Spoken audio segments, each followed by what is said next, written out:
No sé si, dame un momentico, es que me entró una llamada, por qué pena. Bueno, mientras Brenda regresa, entonces miremos a qué nos referimos cuando hablamos de la racionalidad y la relación virtual en el ciberespacio. Bueno, rápidamente les voy a exponer algo que es muy elemental para que ustedes vean dónde estaría el engaño. La modernidad nos dice que el libro nos cuenta una historia desde un inicio, desde un nudo y de un desenlace. Entonces, en la modernidad se hablaba de una linealidad. Los relatos tenían una linealidad, un inicio, un nudo y un desenlace. La posmodernidad nos dice no, el ciberespacio con las tecnologías de la información y la comunicación cambió y transformó esa linealidad. Un relato hoy puede empezar del final hacia el nudo y del nudo hacia el principio o en cualquier dirección. Y vamos a entender ese relato. Entonces, en este momento, y lo decía Marisol Erazo, cuando nosotros estamos interconectados, interactuando en este espacio, hay alguien que podría estar viendo su celular y contestando un WhatsApp, o podría estar contestando el Messenger del Facebook, o podría estar contestando algo en el Skype. La racionalidad aquí cambia y el chip se nos transforma. Ya no nos dice que solo podemos estar en este momento aquí, conectados por Zoom, escuchando esta narración, sino que tú tienes otra narración yo podría estar en este momento contestándole un WhatsApp a una persona sobre un negocio o a mi esposa o a cualquier persona. Y aquí estaría otra línea de narración que yo, Luis Eduardo, estoy construyendo. También podría estar en este momento abriendo el Skype y contestando algún otro requerimiento. Entonces, fíjense que ya la narración, ya esa racionalidad de inicio, nudo y desenlace se pierde. El ciberespacio nos dice que esa racionalidad puede ser diferente, que yo puedo hacer múltiples cosas, los celulares lo llaman multitask en inglés, multitarea, yo puedo hacer multitareas, y que esa racionalidad cambia. Yo puedo construir en este momento múltiples relatos, estar hablando acá con mi hija, con mi familia a través del WhatsApp, y estoy hablando con ustedes. Entonces yo puedo tener abiertos varias narraciones, y eso lo convalida, digamos que las tecnologías de la información y la comunicación. Hace poco hablaba yo con alguien y hablábamos de lo siguiente, y es que decía, oiga, hoy los chicos son capaces de estar conectados al Skype, estar conectados al WhatsApp o estar conectados en el Messenger del Facebook, y en todas partes dan respuesta. Y esa persona me decía, a mí me fastidia, me molesta porque yo no soy capaz de tener esa velocidad. Y yo le decía que la gran pregunta que nos hacen las tecnologías de la información y la comunicación es, ¿ustedes se quieren parecer a nosotros? Y la respuesta que da el hombre es sí.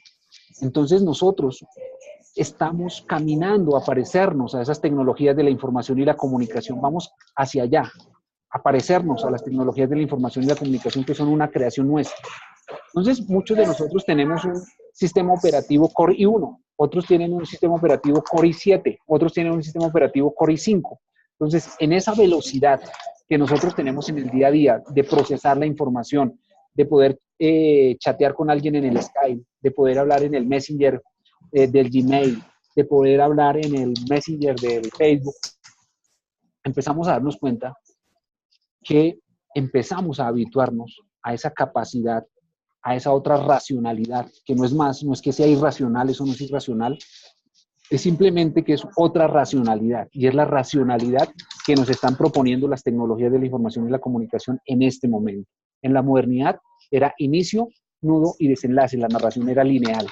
En este instante, la propuesta que nos hacen las tecnologías de la información es, ¿no?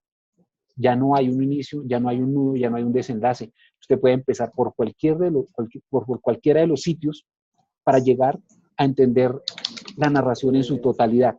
Miren, entonces, digamos que eso es el concepto que está allí y que se expone. Entonces, esta mujer pues es estimada y es engañada porque para ella, digámoslo, esa racionalidad de yo ver a la persona cara a cara, esa racionalidad de yo escucharla, se termina, porque finalmente el ciberespacio nos está imponiendo una racionalidad nueva, y es que puedo entablar una relación con una persona a través de la unidimensionalidad, que es la escritura. Lo que esa mujer desconocía eran las lecturas de Ibn Hassan, en el sentido de que Ibn Hassan dice en las fotocopias, si usted entabla una relación afectiva, no siga manejando la unidimensionalidad. Exíjale a esa persona que se vea otra dimensión. ¿Cuál? Que active la cámara. Otra dimensión, ¿cuál? Que yo lo quiero escuchar su voz. Otra dimensión, que quiero tener un encuentro personal, face to face. Eso era lo que desconocía esa mujer a la que timaron, que la unidimensionalidad, como lo dice el autor, funciona para recibir y enviar información. Pero si la relación cambia a un ambiente, a un ámbito afectivo, ya la unidimensionalidad no es la mejor característica para seguir manejando esa relación. Listo. Bueno, hasta ahí, compañeros, ¿cómo la ven? ¿Alguna duda, alguna inquietud, algo que deseen comentar?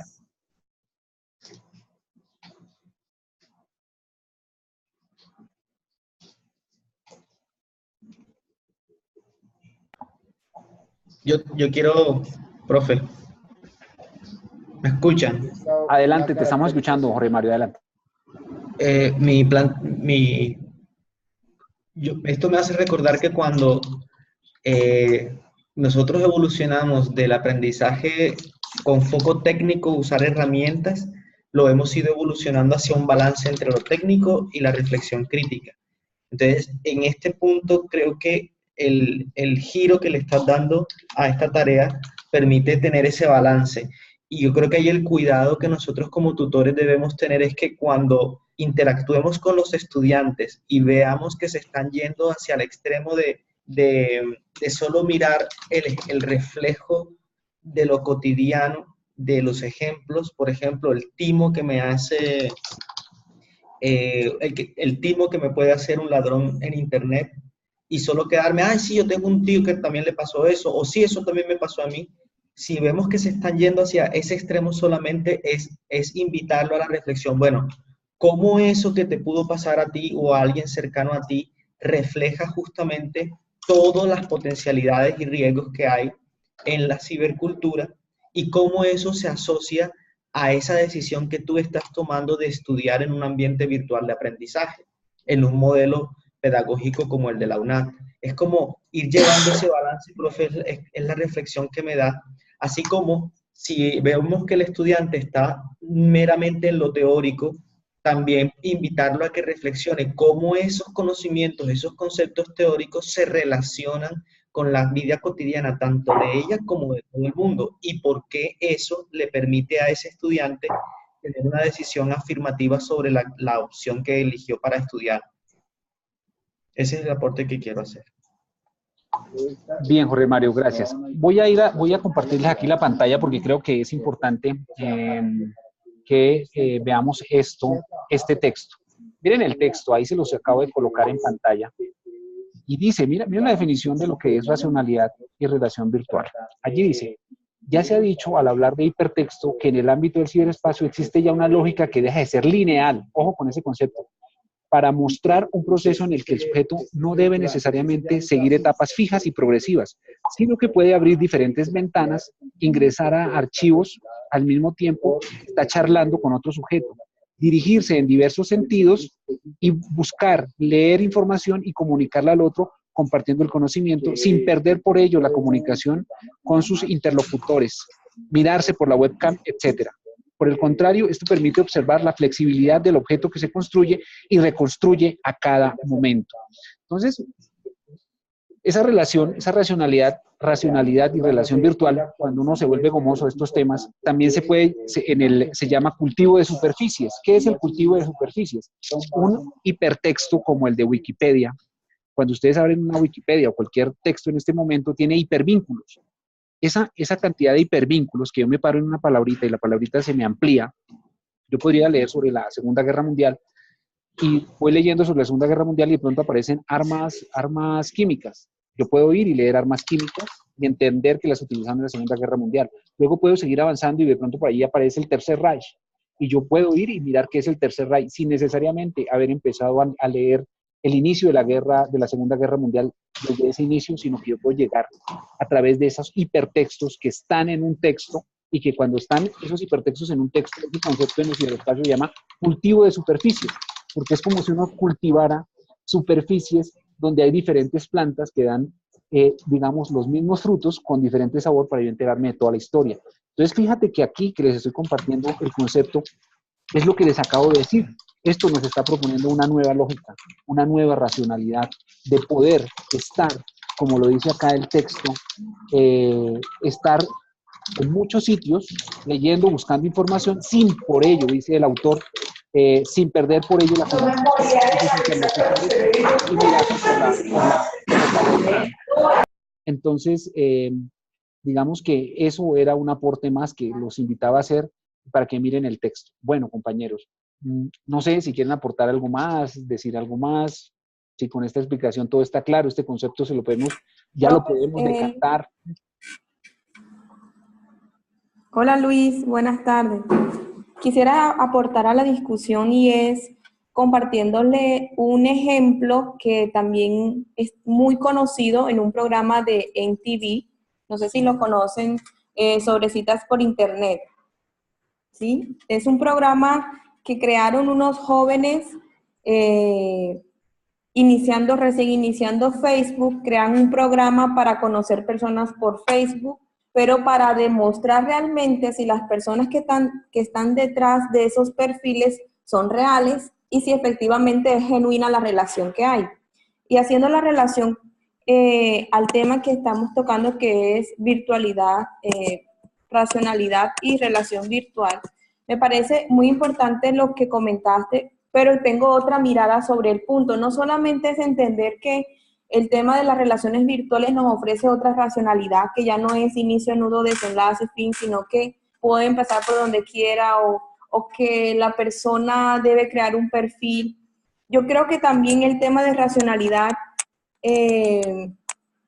hace, de alguna manera, valga la redundancia, hace que la persona esté más concentrada en que el mundo virtual tiene una lógica totalmente diferente a la lógica normal, ¿verdad?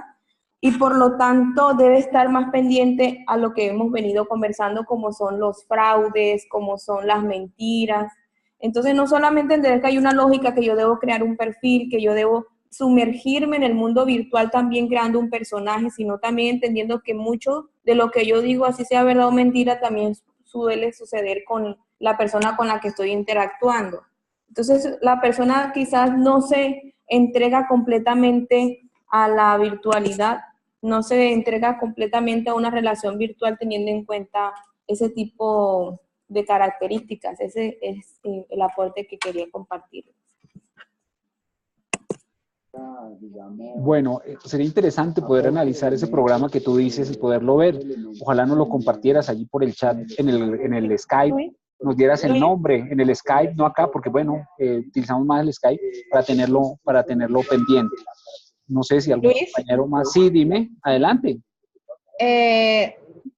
hablando del programa, pues recuerdo que yo te dije el viernes lo mismo. De hecho, yo busqué este fin de semana y encontré, digamos, pequeños clips, y hay uno que ya lo coloqué en Skype, que digamos los presentadores del programa hacen una búsqueda a través de Facebook de las diferentes perfiles de la chica en cuestión de que el chico está enamorado.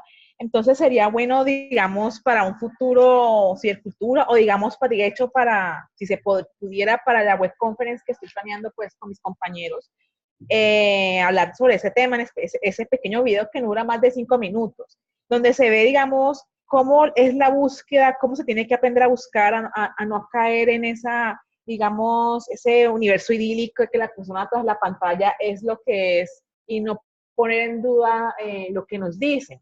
Entonces, pues me encantaría, yo lo compartí en Skype para que lo vean cuando puedan. Hay muchos clips de eso.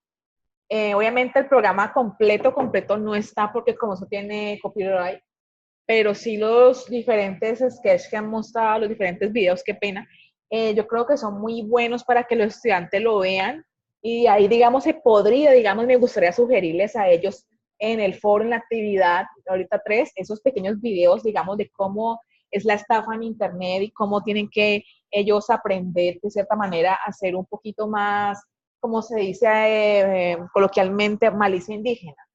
No sé, ¿tú qué piensas? ¿Los compañeros qué piensan?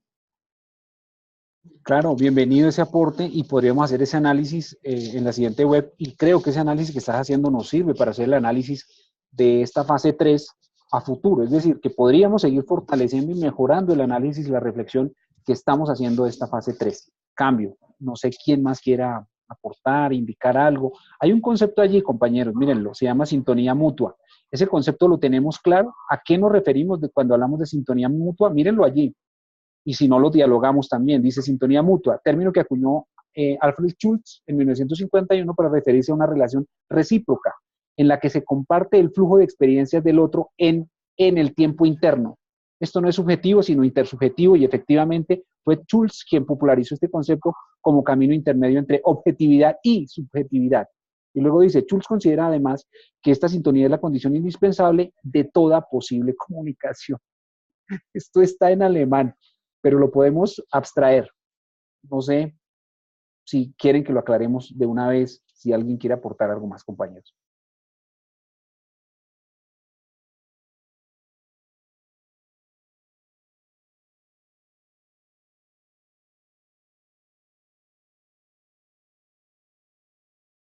Bueno, veamos el concepto de sintonía mutua.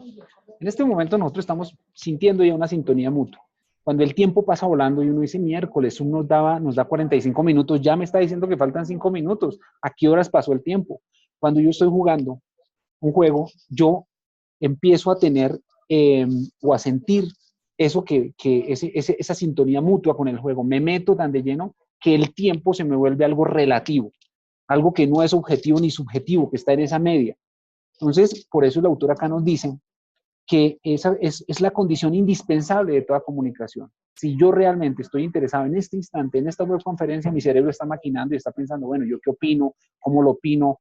Y te conectas. Hay una conexión porque quieres, digamos, ampliar el concepto, quieres aportar, y hay una sintonía mutua, tanto que el tiempo se nos pasa volando. Cuando es una conferencia aburrida, hartísima, allí no hay una sintonía mutua con el otro, no hay esa reciprocidad de información, no hay ese feedback de información. Por eso dice que Schultz lo coloca, dice él, esto no es subjetivo, ojo, ¿qué es la subjetividad? Habría que averiguar ese concepto muy bien.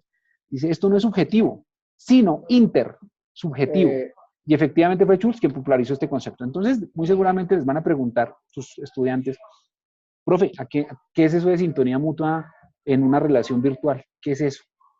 Pues sintonía mutua era la que sentía esa chica con este señor que la estaba timando, que el tiempo se le pasaba volando. Y ella sentía que le hacía falta seguir hablando con él, a pesar de que llevaba 1 o 2 horas. Bueno, estos elementos los vamos desarrollando poco a poco. Bueno, compañeros, sigo cediendo la palabra. No sé si hay algún aporte más, algún concepto más. Estas son las fotocopias, perdón, el texto que hay que leer, el texto que hay que apropiar, pero no solo quedarnos con este texto. Esto hay que ampliarlo con otras lecturas para poder entenderlo. Por ejemplo, el concepto de cultivo de superficies no aparece acá. Ese está en otro texto que también se los puedo compartir yo por el Skype para que amplíen su concepto. ¿Listo? Incluso miren, para los que han estudiado comunicación y sociología, allí están al señor Marc Augé. Y el señor Marc Augé hablaba sobre los no lugares, espacios del anonimato. ¿Sí recuerdan qué es un no lugar? ¿Alguien tiene más o menos claro qué es ese concepto de no lugares? El no lugar del que hablaba Marc Augé.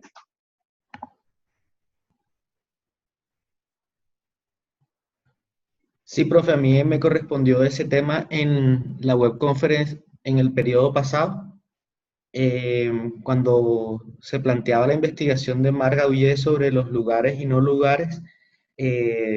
Justamente él no hablaba de virtualidad o no virtualidad, sino simplemente de cómo en nuestra vida social pueden haber no lugares, como por ejemplo, el ejemplo que utilizaba yo era el de un ascensor. Un ascensor parece ser un espacio común en el que muchas personas podemos coincidir al mismo tiempo, pero mágicamente no hablamos, nadie habla en un ascensor, porque no se caracteriza ese espacio como un lugar de encuentro, sino como un lugar de tránsito en el que incluso nos sentimos vulnerados. No confiamos en el otro, no sabemos qué va a hacer, y más si alguien se ha hecho un ventoseo.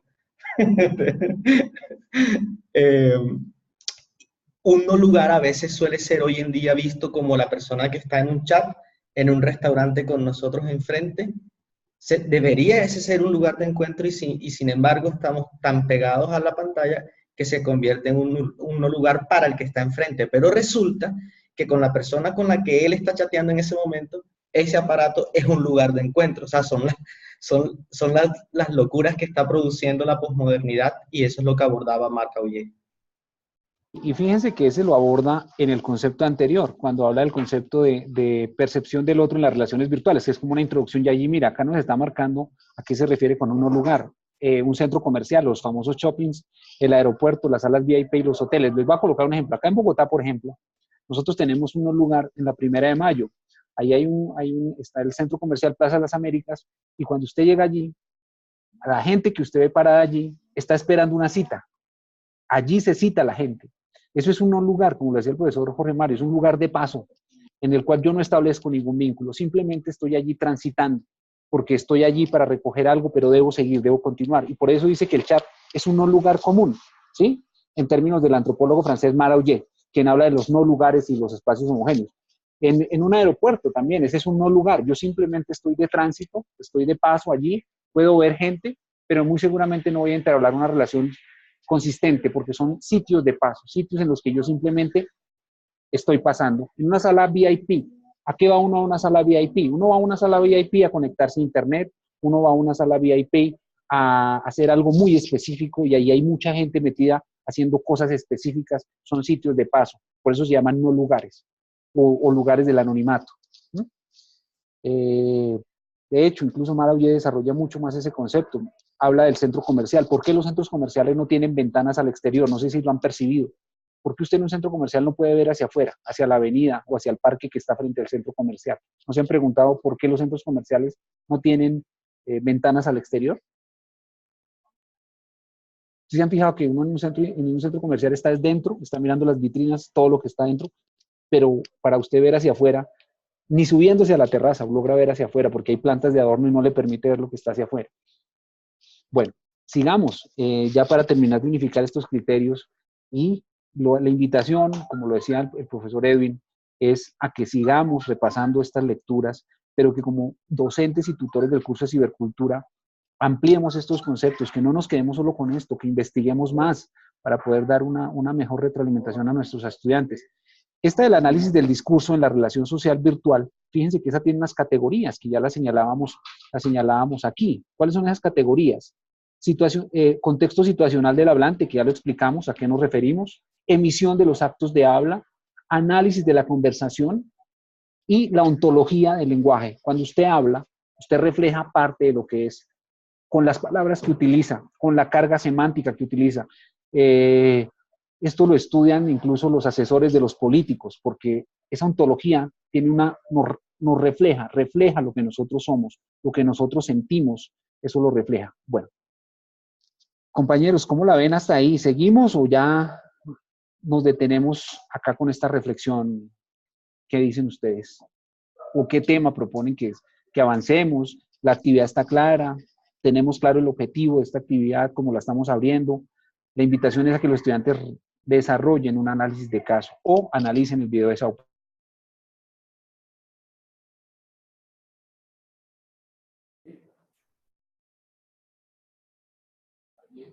Dale, Kelly, dale.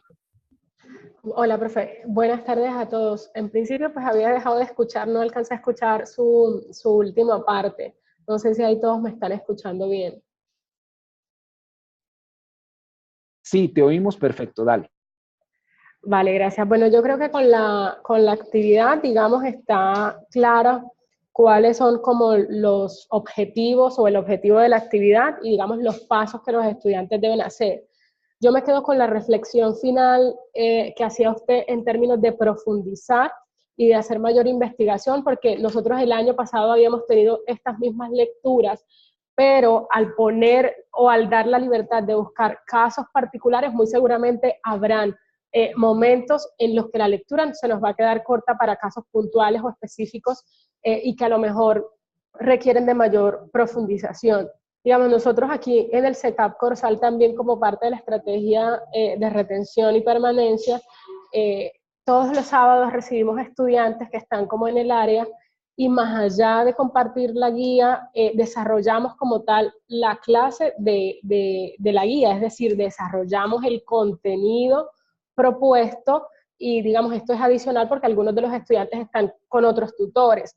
Pero a mí sí me parece que la reflexión con la que me quedo es poder profundizar con otras investigaciones y en ese sentido los contenidos que cada uno tenga y que nos pueda generar mayor apropiación, está bienvenido. Y lo otro es que la reflexión que yo hacía el año pasado con los estudiantes, y me parece muy válido volverlo a hacer, es, bueno, estas características de relaciones nos las ha ido dando, digamos, el auge de la tecnología y cómo nos hemos ido relacionando a partir de esos cambios tecnológicos, ¿verdad? Pero también, y yo siempre lo he dicho, en el curso de cibercultura lo que nos permite hacer es una reflexión de si dejarnos llevar del todo por estos cambios o cómo nosotros podemos hacer frente a ciertas situaciones. El caso particular es el tema de la racionalidad y es hasta qué punto yo sigo abriendo ventanas, pero dejo de comunicarme con la persona que tengo al frente o medio lo escucho y no estoy generando una verdadera comunicación por estar digamos, en los otros espacios, o hasta qué punto lo que nosotros estamos haciendo con las ventanas es lo que es la comunicación que estamos generando solamente dentro del ambiente virtual, ¿verdad? ¿Cómo no desconocer que aún cuando hay características nuevas en las relaciones, nosotros también, digamos, tenemos un poder de seguir generando una comunicación efectiva, sea por este medio o sea de manera personal o cara a cara? Ese era como mi aporte, profe, sí. Muchas gracias. Mira, Kelly, te aporto algo que tal vez no escuchaste.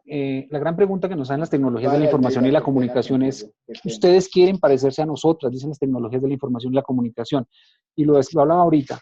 Entonces, uno puede abrir múltiples ventanas y entablar múltiples diálogos, porque finalmente las tecnologías de la información nos están invitando a parecernos a ellas. Entonces, ya va a llegar un momento en que las nuevas generaciones van a venir con ese chip incluido y esa velocidad de poder entender múltiples comunicaciones a la vez. De hecho, te voy a decir algo por evolución del ser humano. Pasarán eones antes de que el ojo humano se adapte a estas pantallas. A nosotros los ojos se nos ponen rojos porque esto no es un elemento natural del ser humano. Esto es una tecnología inventada por el ser humano. Al ojo humano le cuesta adaptarse a esto, hacer lectura en pantalla todavía le cuesta, y es precisamente por eso, porque las tecnologías le están diciendo al ser humano, tiene que reacondicionarse, tiene que readaptar su estructura corporeal para ser parte de esto. Y la gran pregunta que nos hacen es, ¿ustedes quieren parecerse a nosotros? Y nosotros como seres humanos decimos, sí, nosotros queremos parecernos a ustedes. Entonces, hacia allá vamos. Esa sería una pregunta que pongo en discusión. Esto es una afirmación de algún autor que yo repito aquí, y que alguien podría refutar y decir, muy seguramente no vamos a terminar pareciéndonos a la tecnología, o muy seguramente sí, porque tampoco lo que yo afirmo aquí es una verdad irrefutable. De hecho, no hay verdades irrefutables o verdades irreveladas. Todas las verdades son discutibles. Pero digamos que eso que yo les estoy contando, lo que me ha dado es eso, volverme gomoso de leer aquí, leer allá, leer aquí, leer allá, para empezar a construir este macro discurso que yo les estoy compartiendo. Compañeros, nos quedan 10 minutos. ¿Les parece si acotamos ahí la reunión y ya vamos cerrando? Perdone, profe, quiero intervenir para expresar la afinidad que tengo en el concepto de Kelly, porque yo me pregunto hasta qué punto vamos a llegar a permitir pues, que esa cobertura de las nuevas tecnologías se amplíen en desmedro o en detrimento de lo que nos hemos formado a nivel de hogar. Estamos alejando lo cercano y estamos acercando lo lejano.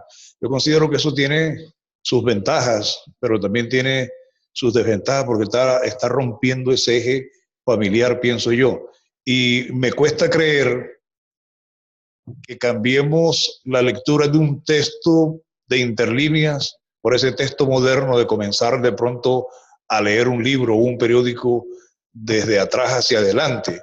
Yo no sé qué tanto o qué tanta formación, qué tanto contenido podremos asimilar cuando no llevamos un orden de lectura, cuando nos metemos de pronto a la computadora estando contestando el celular a través de un audífono, o estar viendo un partido de fútbol, o estar de pronto chateando con un amigo vía Facebook.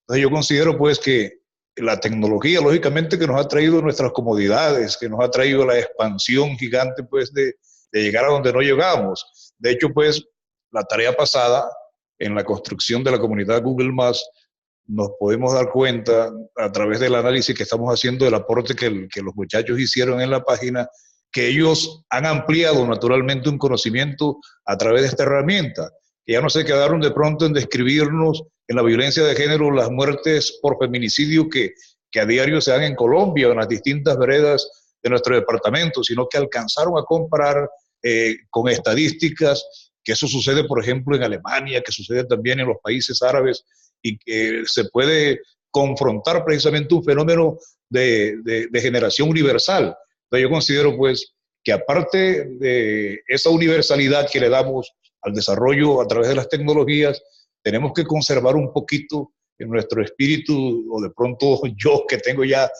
mis años, de cómo nos formamos en esa precisamente globalización local y si valga la de pronto no concordancia de los términos. Me refiero a que el hogar es precisamente el globo donde nos forman, que no debemos perderlo por un universo gigante que nos ofrecen las tecnologías. Es mi aporte. Bueno, ahí la discusión es que, miren, este es un lápiz, esto es una tecnología de la información y la comunicación. Yo con este lápiz puedo escribir un texto o con este lápiz puedo apuñalar a alguien. La respuesta que te digo, William, es depende cómo tú utilices las tecnologías de la información y la comunicación. No podemos decir que las tecnologías nos están alejando, que hay gente que sienta en el comedor y está en el chat. Eso depende de cómo las utilizamos, para qué las utilizamos y si, pues, ¿por qué pasa esto? Esto pasa porque las tecnologías con tal velocidad que nos dejan rezagados y no estamos preparados para esto, no estábamos preparados para quedarnos rezagados. Las tecnologías de la información y la comunicación dejaron atrás la educación, dejaron atrás al gobierno, y ahora por eso usted va a un colegio y le dice a un profesor, mire, usted puede enseñar utilizando esto, y el profesor dice imposible, y puede enseñar utilizando eso. Por eso estamos hablando de los MOOC o de los mobile learning, porque las tecnologías dejaron rezagado a todo el mundo. Esto va a una velocidad que está cambiando cada 6, cada 8 meses, cada 9 meses, pero no podemos decir que sean malos. Este lápiz sirve para escribir un texto o sirve para apuñalar a una persona. Todo depende de cómo tú lo utilices.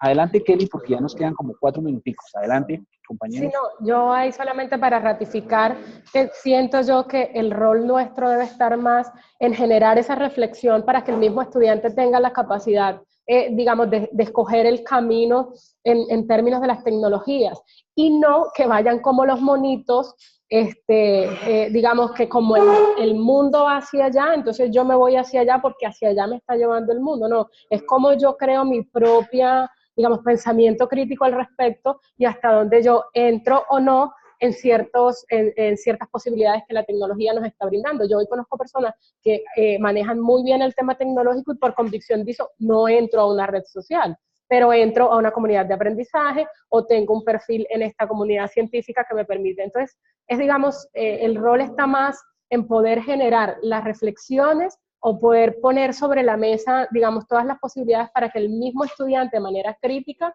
sea capaz de escoger el camino o las ventajas o las posibilidades que esta cibercultura o que estas nuevas tecnologías están trayendo, como para cerrar ahí con el aporte.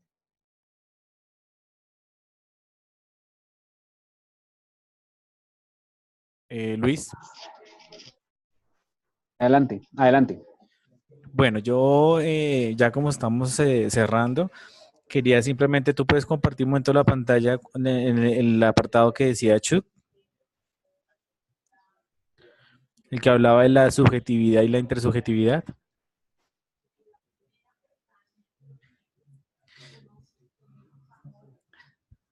Es que creo que lo que expresa la profesora Kelly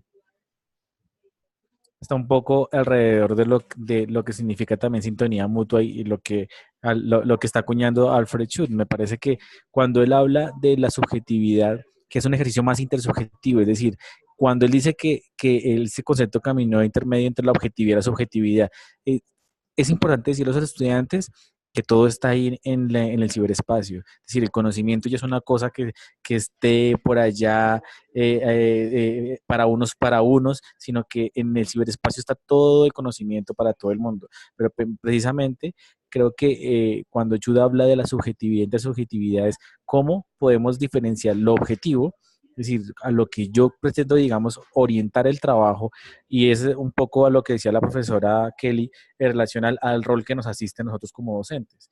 Nosotros tenemos un factor importante y ese es el camino delgado del que yo les hablaba al inicio. De nosotros depende mucho cómo este tipo de abordajes se den y cómo generar esa racionalidad o esa reflexión que tengan los estudiantes alrededor de todas esas temáticas. Es importante que podamos diferenciar esos dos escenarios. Sin duda alguna, el ciberespacio es un escenario de subjetividad. O sea, no es gratuito que tú veas que una persona se pueda suicidar porque lo sacaban de un grupo del WhatsApp. Es decir, ahí hay un escenario subjetivo, pero que también depende de esa intersubjetividad y de eso, si se pudiera decir, de esas, entre comillas, valores en los cuales nosotros aportamos y formamos. Es decir, el ciberespacio está ahí. No cualquier persona podría estudiar o precisamente, o si no, la UNAD no existiría. Cada uno se podría formar de manera independiente, pero creo que nosotros cumplimos un papel importante y es poder orientar el trabajo, poder generar reflexiones críticas y que permitan ese escenario de subjetividad tener unos elementos más objetivos a ese escenario que plantea el Shub de la intersubjetividad, es decir, cómo nosotros precisamente apropiamos este conocimiento y lo ponemos en esa sintonía, es decir, esa sintonía precisamente orientada, trabajada, con un trabajo ya, digamos, más académico, que es lo que nosotros estamos haciendo.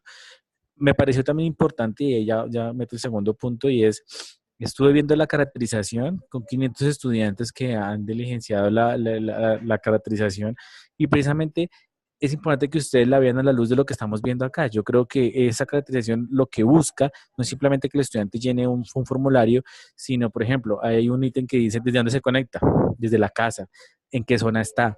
Yo pienso que esto nos permite también ubicar un poco la discusión, o sea, no solamente dejar que tengan la libertad de colocar un escenario para que puedan desarrollar esta temática, sino también aterrizarlo a lo regional, a lo zonal, a lo que se están viviendo, lo que ustedes están viendo. Ustedes más que nadie que están en cada una de las zonas conocen las situaciones. Invitémoslos a reflexionar sobre eso y ahí ver esas relaciones que están de lo que estamos trabajando con lo que ellos están haciendo, bien sea de su programa académico. Es decir, yo creo que la caracterización todo el tiempo nos está hablando y nos está diciendo cómo podemos empezar a abordar estos elementos y este trabajo. Esos eran como dos puntos. Uno, digamos que me pareció importante traer